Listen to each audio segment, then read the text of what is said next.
Sup everyone, here's something a little different today for my rant. Most of you who know me know that I have been following the Sak Yant journey for a long time.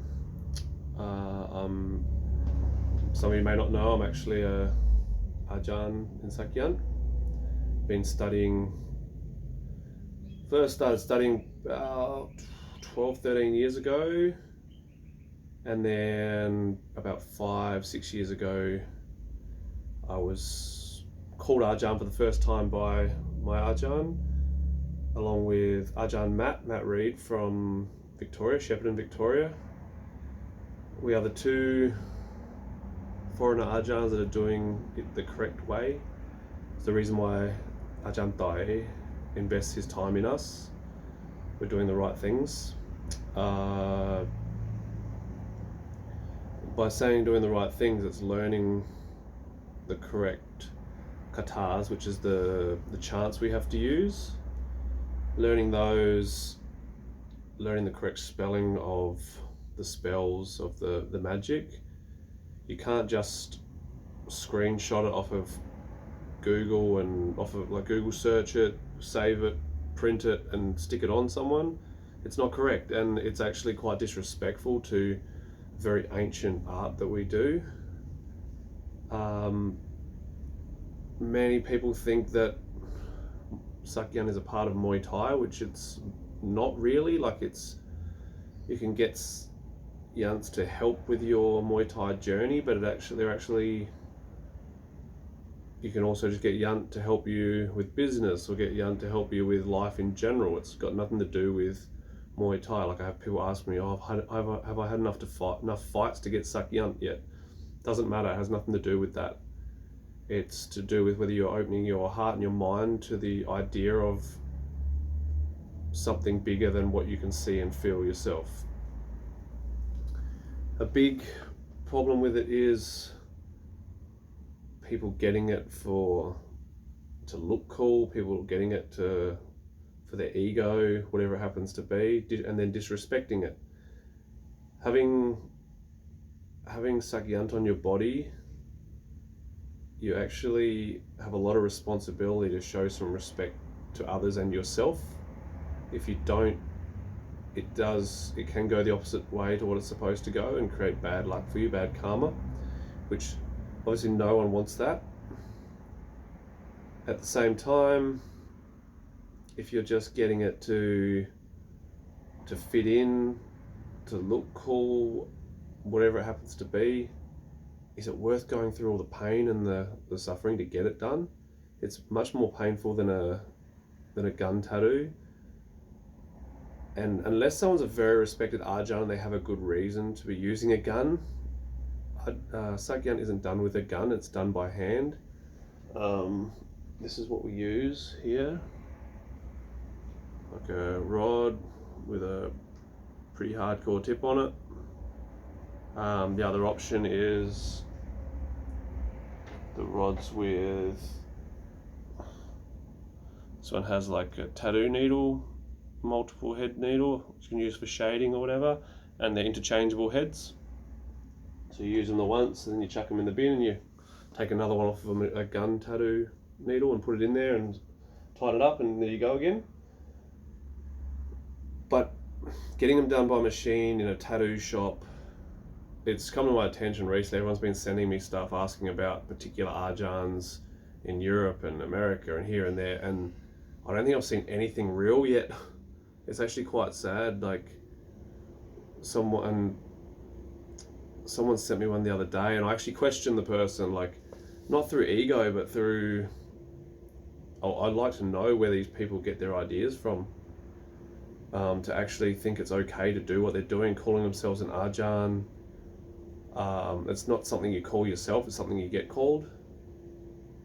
And this person who was doing it, I actually commented saying, what does it say?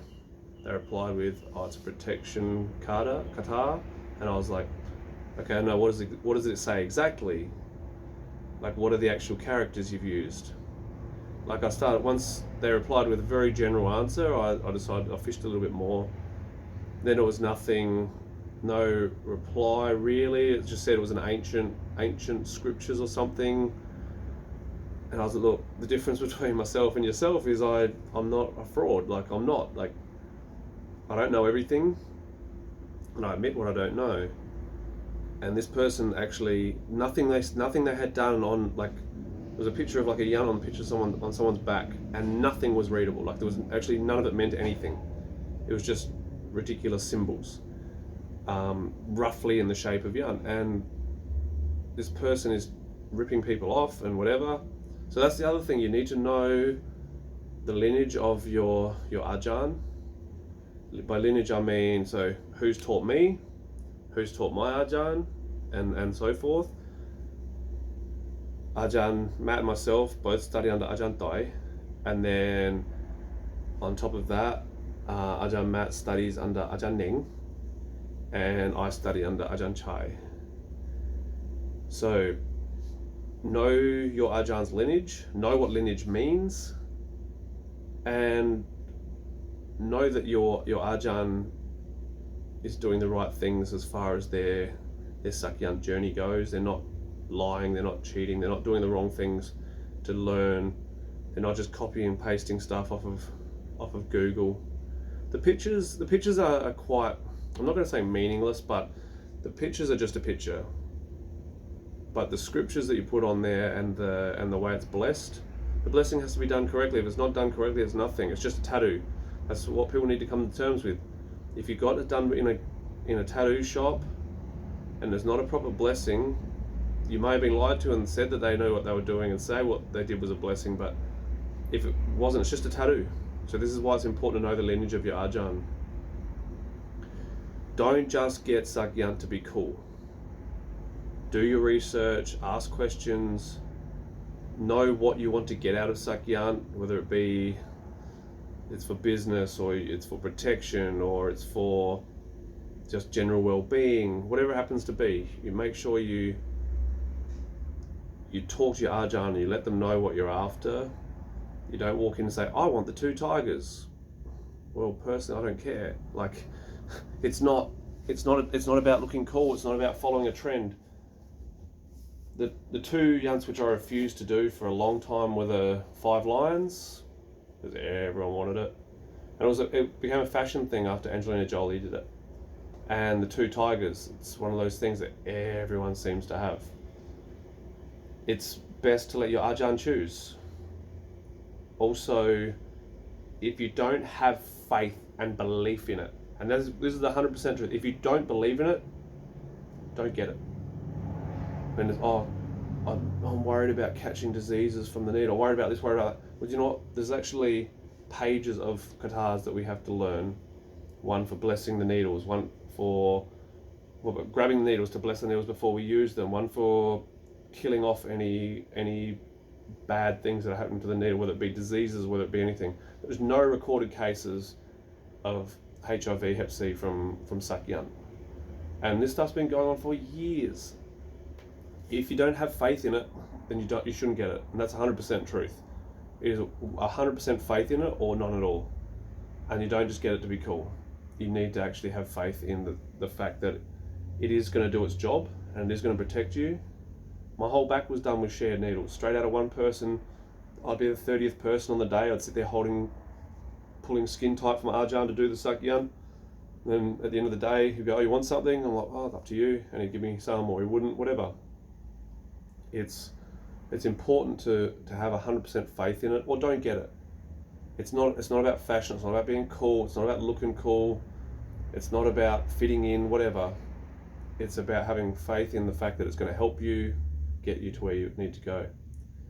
So on that, everyone is welcome to come for Sak Yant, as long as you're doing it for the right reasons. I'll do my best to give you what you need, and my blessings are true, my blessings are real, as is Ajarn Matt's. And if there are fraudsters out there, just don't use them. Don't go to a tattoo shop. It's not cool. It's not the way to go. I hope this has helped. Any questions, inbox me. but yeah, always cool to help. All right, thank you very much, and Adhikar.